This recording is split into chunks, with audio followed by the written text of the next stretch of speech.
Chers internautes, pour tous qui nous suivez par la cloche, l'information au service de la religion, je vous salue.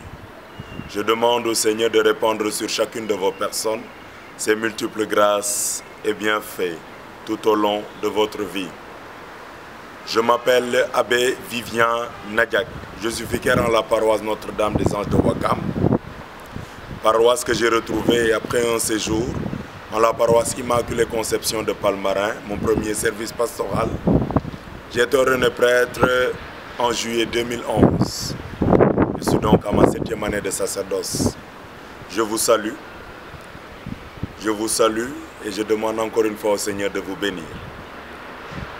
Il m'a été demandé et suggéré de bien vouloir m'adresser à tous les jeunes catholiques sur un thème précis, un thème choisi par le pape François, un thème qu'il a extrait de l'évangile de Jésus-Christ selon saint Luc au chapitre 1er, dans le cadre de l'annonciation faite par l'ange Gabriel à la Vierge Marie, la Mère de Dieu, la Mère de notre Seigneur et Sauveur Jésus-Christ.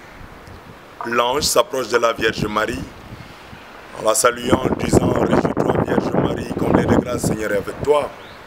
Après un temps de bouleversement de la Vierge Marie, l'ange la rassure en lui disant « Sois sans crainte Marie, car tu as trouvé grâce auprès de Dieu ». Tel est le thème choisi par le pape François pour la journée mondiale de la jeunesse au Sénégal. Dans les différents diocèses, cette journée mondiale se tiendra le dimanche 18 mars 2018. Je voudrais préciser, avant tout autre propos, que tout ce que je dirai ne sera aucune invention. Je me baserai essentiellement sur le message délivré par le pape François relativement à la journée mondiale de la jeunesse. J'y ajouterai nécessairement certains petits points qui nous aideront à mieux entrer dans le vif du sujet pour mieux nous approprier le thème. Sois sans crainte Marie, dit l'ange à la Vierge Marie, car tu as trouvé grâce auprès de Dieu. Reconstituons la phrase. Tu as trouvé grâce auprès de Dieu, donc Vierge Marie, sois sans crainte, n'aie pas peur. Le pape choisit ce thème pour diverses raisons. Et nous pouvons nous approprier ce thème en nous disant que si on dit à la Vierge Marie sois sans crainte, c'est dans un contexte bien déterminé. La Vierge Marie était une jeune fille, comme nous autres, nous sommes des jeunes hommes et des jeunes filles dans le monde d'aujourd'hui. La Vierge Marie venait d'entendre pour la première fois un ange lui parler. Et ce que l'ange lui dit est extraordinaire. L'ange lui dit, je te salue Vierge Marie, comblée de grâce, le Seigneur est avec toi. Elle n'entendait que le nom de Marie auparavant, mais désormais, elle entend, elle reçoit une nouvelle identité, à savoir la suivante, tu es comblée de grâce et le Seigneur est avec toi. Elle a raison d'avoir peur, car elle est dans une situation où elle n'a jamais entendu parler un ange, elle n'a jamais vu l'ange, elle voit pour la première fois l'ange. Mieux, elle entend des paroles qu'elle n'avait jamais reçues, elle les entend pour la première fois, et ces paroles-là impriment en elle ou lui rappellent une nouvelle mission qu'elle a. Et souvenons-nous qu'elle n'est que jeune en ce temps-là. Elle venait de faire ses fiançailles avec Joseph, le Père nourricier, notre Seigneur et Sauveur Jésus-Christ. Alors, quand l'ange lui dit sois sans crainte, n'aie pas peur, cela n'est pas sans nous toucher, nous qui sommes jeunes aujourd'hui.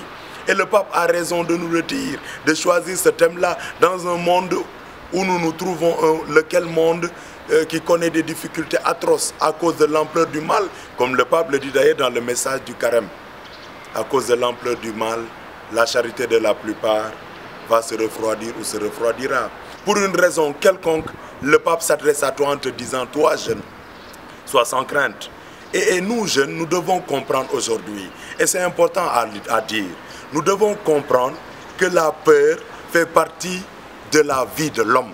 C'est un élément déterminant de la vie de l'homme. Pourquoi je le dis? Le pape lui-même y revient. Il cite différents cas dans la Bible où des hommes et des femmes de la Bible se sont retrouvés dans des situations de peur. Notre père dans la foi, Abraham, dans le livre de la Genèse au chapitre 12, n'a pas manqué de sentir au fond de lui-même une peur Quand il s'est retrouvé avec sa femme Sarah au pays d'Égypte, en raison de la famine qui sévissait dans le pays, ils se sont retrouvés dans une situation de peur. Non seulement en raison de la famine, mais aussi en raison de la beauté de Sarah. La peur que nous connaissons aujourd'hui, ou bien les différentes situations accablantes ou inquiétantes que nous connaissons aujourd'hui, ne sont que peut-être des reprises, ou bien ce sont des situations qui ont été déjà vécues par des hommes et des femmes dans la Sainte Bible. Abraham en est un exemple, mais Jacob aussi, et même notre Seigneur Jésus-Christ, dans son statut d'homme, n'a pas manqué de connaître une forme de peur face à la mort, quand il a dit: Seigneur, éloigne de moi cette coupe au mont des Oliviers. Et beaucoup d'autres, les disciples eux-mêmes, dans la tempête, dans la mer qui était mouvementée, ils ont connu une peur. Quand Jésus-Christ est venu à eux, n'est-ce pas, en marchant sur l'eau, ils n'ont pas manqué de connaître aussi une peur.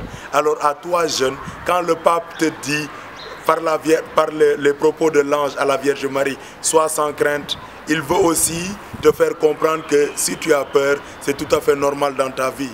Mais il veut, au-delà de cela, te dire que voilà, tu n'as pas raison de rester accablé par la peur. Tu n'as pas raison de tout abandonner en raison d'une quelconque peur. Car l'ange dit, car tu as trouvé grâce auprès de Dieu. Dans le livre d'Isaïe au chapitre 43, tout le chapitre est intéressant. Car le Seigneur, il connaît que le peuple, il sait plutôt que le peuple a eu peur. Mais chaque fois, le Seigneur revient au peuple et lui dit, sois sans crainte. N'aie pas peur, car je suis avec toi. Il lui dit aussi, n'aie pas peur, car je t'ai racheté. Je t'invite, toi jeune, dans le cadre de ces JMJ que tu vas vivre, à repartir dans la Sainte Bible, dans le livre d'Isaïe au chapitre 43, où à plusieurs reprises le Seigneur dit au peuple, n'aie pas peur, car moi, je t'ai choisi. N'aie pas peur, car moi, je t'ai racheté. N'aie pas peur, car moi, je suis avec toi. Et pour combler le tout, pour tout analyser, tout mettre en globe, pour totaliser, pour prendre le tout, la Vierge Marie reçoit cette révélation, car tu as trouvé grâce auprès de Dieu. Tout de suite, dans la suite de l'évangile selon Saint Luc, elle va chez sa cousine Élisabeth, et elle fait un cantique appelé Magnificat, pour dire mon âme exalte le Seigneur. Comme Anne, du reste, dans le livre de Samuel, a eu à faire une exaltation dans son âme, à connaître une exaltation de son âme. Et voilà, la Vierge Marie dit, le puissant a fait pour moi des merveilles. Toi, jeune, je t'invite à comprendre, avec ces GMJ-là, au-delà de ces GMJ-là, à savoir que tu as trouvé grâce auprès de Dieu, à savoir, comme le Christ le dit, ce n'est pas toi qui m'as choisi, mais c'est moi qui t'ai choisi, jeune, afin que tu partes et que tu portes du fruit et que ton fruit demeure. Car le Seigneur est avec toi, car le Seigneur t'a racheté par le sang précieux de Jésus-Christ, car le Seigneur t'a choisi. Et vraiment, je t'invite, toi, jeune, avec le message du pape, avec ce que Monseigneur Benjamin te dira, avec ce que Monseigneur André Gray te dira, avec ce que Monseigneur Pierre Tin te dira, avec ce que Monseigneur Paul Abel Mamba te dira, Monseigneur Ernest Sambou te dira, Monseigneur Jean-Pierre Bassin te dira, dans le cadre de ces GMJ-là, que tu sois à Dakar, à Thiès, à Tambacounda, à Kolda, à Kaolack, à Saint-Louis, à Ziguinchor, je t'invite à comprendre que tu as trouvé grâce auprès de Dieu et à dire comme Saint Paul, Seigneur, ta grâce me suffit. Si nous suivez, que le nom du Seigneur soit béni à travers vous, que le Seigneur vous donne, vous éloigne plutôt de toute forme de peur. Mais s'il y a une peur dans ta vie, confie ton sort à l'Éternel. Il te donnera ce que ton cœur désire. Et le Seigneur t'a choisi, ne l'oublie pas. Il fera merveille sur toi, car il est avec toi.